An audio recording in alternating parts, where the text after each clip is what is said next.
민생회복지원금이라고 해서 정부에서 15만원에서 50만원까지 차등을 둬서 지급을 한다라고 합니다. 어쩌면 상위 10%에 해당되는 사람들은 아예 지급 자체를 안 할 수도 있다라는 생각도 드네요. 일괄적으로 주는 것들은 조금 맞지 않다라고 보는 거고, 차등을 둬서 소득 분위에 따라서 금액을 조정해서 준다라고 합니다. 불과 얼마 전까지만 해도 이러한 내용들에 대해서 반발하는 사람들이 되게 많았습니다. 줘서는 안 된다, 포퓰리즘이다, 세금 낭비다, 후손들에게 나쁜 짓 하는 거다 라고 말하는 사람들이 많았습니다. 저는 개인적으로 그렇게 생각합니다. 받기를 원하지 않는 사람들에게는 안 주는 게 맞다라는 거죠. 그리고 이러한 정책들을 계속 펼쳐나간다, 이에 대해서 조금 고민해 볼 필요가 있습니다. 이번 정부가 이제 정권 초기여서 재난지원금을 준다, 그럴 수 있다라고 봅니다. 근데 이게 계속되는 건 곤란하다라는 겁니다. 누가 뭐라 하더라도 이전 정부가 쌓질 놓은 빚이 많았다, 누구의 책임이다, 이런 것들을 말하려는 게 아니라, 지금은 이제 우리가 맞이하고 있는 현재 상황에서 정부의 부채도 어마무시합니다. 정부 부채, 가계부채, 기업부채 다들 심각하죠. 넉넉한 상황은 못 된다라는 겁니다. 마중물이 필요해서 초기에 일정 부분 지원금이 필요하다, 그럴 수 있다라고 봅니다. 근데 이게 계속 그렇게 되면 문제다라고 저는 생각하는 겁니다. 대기업 재벌들에게도 일정 부분의 비용 부담이, 이제 부채에 대한 부담이 필요하고요. 저소득층들도 사실상 세금을 안 내고 있는 그런 부분들이 분명히 있거든요. 그런 부분들 일정 부분은 또 부담하는 게 필요하고요. 모두가 다 자기의 각 경제 주체들이 제각각 감당할 수 있는 부분들은 다 감당해야 된다고 봅니다. 한쪽으로만 치우치는 건 좋은 게 아니다라고 생각합니다. 서민들, 가난한 사람들이라고 해서 그들에게 부담을 완전 안 지우는 것도 문제라고 생각하고요.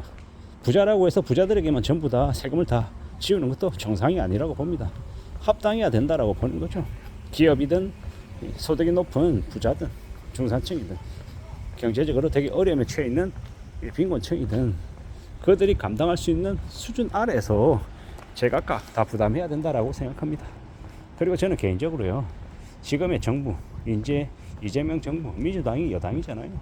그러면 여당이 잘못하고 있는 부분에 대해서 철저히 국민의힘, 그러니까 야당의 입장에서 이의제기하고 반대하고 하는 것들에 대해서는 좀 힘을 실어줄 필요가 있다라고 봅니다. 왜냐, 지금은 이제 너무 거대한 힘을 가지고 있는 측이 정부이고 여당이기 때문인 거죠. 근데 이제 요즘 이제 하는 거 보면 이제 야당인 이제 국민의힘에서 너무 헛발질을 하고 있고 너무 자중질환을 보이고 있어서 좀 답답하기도 합니다. 우리는 보수로만 살 수도 없고 진보로만도 살 수 없습니다. 어느 쪽이 보수이고 어느 쪽이 극보수다, 이런 얘기를 하려는 게 아니라, 결국에는 좌와 우, 그러니까 여와 야가 서로 견제하고 서로 더 잘하기 위한 경쟁들이 필요하다고 생각합니다.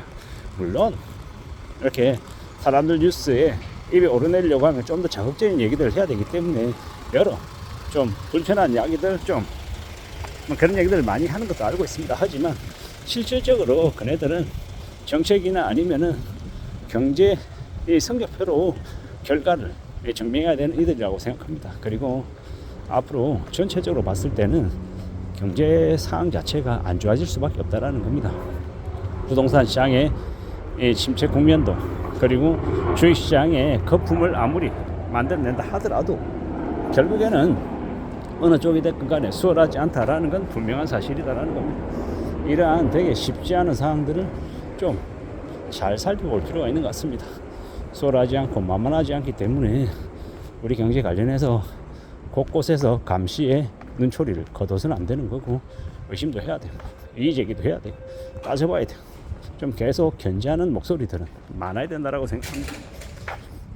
처음은 재난지원금, 생활안정지원금 이런 측면에서 지원하는 게 이미 결정이 되었기 때문에 아마 그렇게 실행이 될 것 같습니다. 근데 그 다음에 똑같은 것들을 또 할 것이냐, 이에 대해서는 좀 곰곰이 좀 생각해 볼 필요가 있다는 겁니다.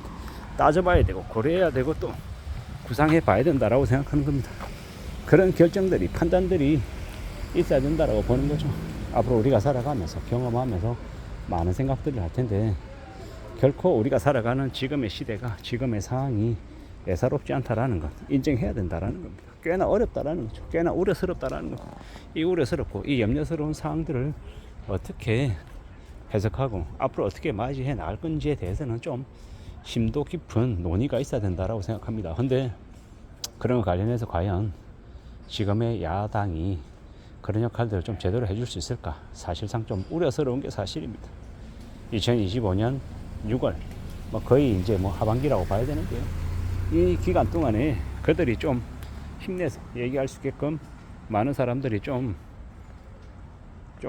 뭡니까? 국민들이 좀 거들어 줘야 된다라고 생각합니다. 우리가 착각하는 게 있는데 국민의힘은 악이고 민주당은 선이 아닙니다. 그들은 어느 한쪽에서는 저기 전라권에서는 민주당이 부패 세력이고 국민의힘이 대안 세력이 될 수 있고 저 대구나 경북 쪽에서는 국민의힘이 부패 세력이고 기득권이고 이 신진 세력이 민주당일 수 있다라는 겁니다. 저는 어느 한쪽에 너무 과도한 힘이 쏠리는 건 좋은 모습이 아니다라고 생각하고요. 지금 이제 재난지원금 당장 돈 준다 그러니까 기분 좋을 겁니다. 우리는 얼마 받지? 이렇게 계산하는 이들이 당장 제 자신이기도 하고요. 그런데 그게 공짜가 아니다라는 건 우리는 잊지 말아야 됩니다. 당장에 돈 들어오니까 기분 좋을 수 있죠. 근데 그건 공짜가 아니다. 공짜 점심이 아니다라는 이야기를 하고 싶습니다. 결국에는 누군가가 돈을 받으면 또 누군가가 그 이상을 부담해야 되는 게 세상 이치입니다. 공짜 점심이 없다라는 건 공짜 점심이 없다라는 이야기는 그저 그냥 말뿐인 이야기가 아니라 진짜 그러하다라는 겁니다. 눈 먼 돈인 것처럼 생각하지만 눈 먼 돈이 아니다. 훨씬 더 큰 부담, 큰 대가를 치러야 되는 상황일 거다라고 보는 겁니다. 참으로 우려스러운 시대를 우리가 살아가고 있습니다. 마냥 돈만 벌면 좋겠지만 세상이 그렇게 호락호락하지 않더라는 겁니다. 무서운 시대를 우리가 살아가고 있습니다. 앞으로 장기 침체, 경제 불황은 피할 수 없는 길이다라고 봅니다. 그래서 더 우려하고 염려하고 대비하며 살아가야 되고요. 이 세금을 함부로 낭비하는 탕진하는 모습들이 생기지 않게끔 좀 잘 봐야 된다고 생각합니다. 참 결국에는 이렇게 재난지원금, 민생안정지원금을 지급하는 정책으로 흘러가고 있구나라는 생각이 들었습니다. 이에 대해서 예전하고 다르게 야당에서도 그다지 반대하는 목소리가 그렇게 큰 것 같지는 않습니다. 그게 좀 씁쓸하기도 하고요. 앞으로 우리네 상황이 어떻게 흘러갈지에 대해서도 좀 잘 살펴볼 필요가 있는 것 같습니다. 피할 수 없는 경제 위기를, 장기 불황을 어떻게 우리가 맞이하고 대비하고 대응할지에 대해서도 좀 냉정하게 좀 고민하고 생각해 볼 필요가 있는 것 같습니다. 앞으로 우리가 살아가는 시대가 결코 수월하고 만만하고 쉬울 것 같지 않다라는 겁니다. 두려워하고 염려하고 겁내는 게 더욱더 자연스러운 모습인 것 같습니다. 이상입니다.